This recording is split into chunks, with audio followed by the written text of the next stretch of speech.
Brought to you by the Every Dollar app. Start budgeting for free today. I got a question. It's kind of a rough situation. I need to know the best way to buy a used car going through a pretty nasty divorce. My car finally just bit the dust. My buddy said it can't. It's the transmission's out, the frame's rusted, and I'm the type that just drives them until they're dead. The problem is I don't know what my soon-to-be ex did with the finances. She split up everything, left me with almost nothing. My lawyer's been trying to work on finding that out, but she's not working with a lawyer. So I just need to know the best way to do this. If we had combined everything, we have the money to do that. But she's basically just telling me to either get a car loan or, which I don't like doing because we finally got out of debt. But I just need to know the best way to approach this without having to go out. How long have you been separated, Nathan? About 5 or 6 months. And where has your paycheck been going, son? Oh, I have my own new bank account. Oh, how much is in that? Together. Right now, about $2,000 because I'm paying for lawyer fees are really taking a good chunk of my money right now. Okay. And you're saying, Nathan, you guys had a combined savings, we probably and had a combined we had about a combined $50,000 cash available. Okay. And I don't know what she's done with that. The first thing you do is you call your lawyer and you say, okay, I need half of our savings account transferred to me by the end of the day. This is asinine. Okay. I want my money now. Is there a judge involved, Nathan? Not yet. But Not yet. But the lawyer picks up the phone and calls her lawyer and says, you have 24 hours to transfer $25,000 or we're going to get before a judge. Now, the problem is she's not working with a lawyer right now. Good. We're going to go before a judge if you don't listen, lady. Okay. Okay. So you've been being real sweet and stand back and trying to let the lawyers do it, and the lawyers aren't doing their job. They're not working. Yeah, I'm thinking. You gave him money, and she still sits on your money for 6 freaking months. Light a fire under some people, buddy. So yeah, that's.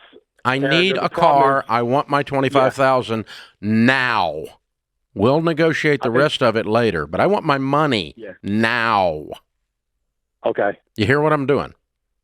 Yes, sir. I'm creating urgency with my voice. You've been pushed around, and you're about to push back.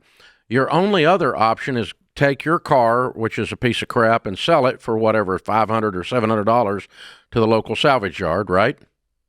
Yeah, pretty much. And then put $2,000 with that and go get you a $3,000 car to drive until for 6 months. Until you light a fire under these people on the other side of this discussion. Okay. But this tells you that you've been tolerating this too long. Yes, sir, you're right. Yeah. So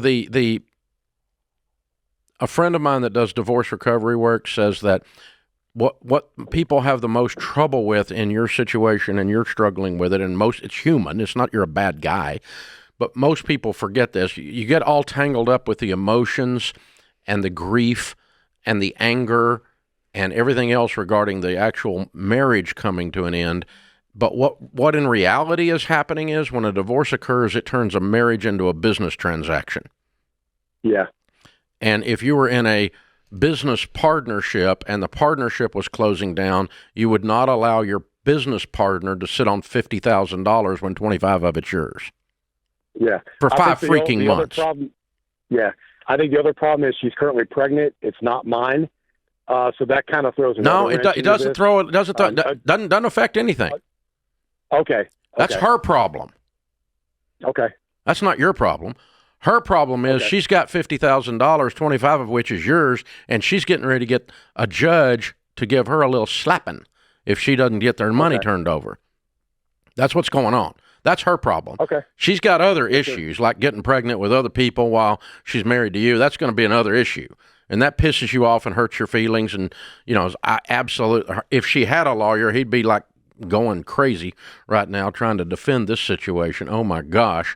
And so, you've got to bring this thing to a head. Yeah, dude. and for your peace of mind, Nathan, I'm like, for this just to drag on in general, whether you need a car or not, for this to be sitting in such limbo for so long, I think, it needs to be done. Here's the thing. If you don't get this done, you're going to reach over there to get the money. It's going to be gone. It may already be gone. Yeah, that's what kind of concerns me. Yeah, I'm kind of worried about that right now. So, but she's on the hook for it because you have some kind of proof or can get proof that money existed when you left the house. Oh, yes, sir. Yeah. And so she definitely spent marital assets illegally. No question. Now, whether she'll ever be able to pay it back, probably not. Doesn't sound like this is the smartest chick on the planet. So, but anyway, yeah, dude, you needed to have moved on this 4 months ago, but now you get to move on it. And if you do find out bad news, there's no money and it's going to take a while and your attorney won't jack them up, then you get to go buy a $3,000 car with cash. Because the one you're driving wasn't $3,000, so it's not like you're moving down. It wasn't like you got rid of a $80,000 vehicle or something. So, that's where you are. So stay calm. But here's the thing. Treat this now as much as you can, and it's hard to do because we're all emotional beings. I'm emotional just talking to you about it, and it's not even me. So, but I mean, treat it like it's just a transaction. Everything having to do with the closing up of this marriage, the wrapping up of this marriage called a divorce. It's a transaction. It needs to happen efficiently, smoothly, and quickly. Yeah, and your lawyer will know. I've always just been shocked, and I feel like I still learn this, how different state to state handles the law when it comes to divorce, from communal assets, marital assets, like all of it. It can get very complicated very quickly. And so making sure it's as clean cut as possible and quick and fast. That's the thing. It's like, wrap it up because, and especially since she doesn't have any representation, like, I don't know. I don't know if that makes it, it's gonna make it worse for her probably, but also I don't know if it's gonna string along all of this event. What makes it worse for the rest of you out there is she probably thinks she's going to get away with this because she's not got anybody in her corner as a lawyer advising her, telling her this is dumb. You can't do this. Yes. Yep. And she's probably like, well, yeah, I think this is my money and I'm having a baby, so I get to keep it. No, that's not how it works, darling. So, but she's got nobody there talking sense into her. I know. And she may be getting her best advice from her friend on Instagram, which is, probably not a good idea. We don't know. Probably not a good idea. I'm just saying. Like, for sure, not a good idea. Create your free every dollar budget today, the simplest way to budget for your life.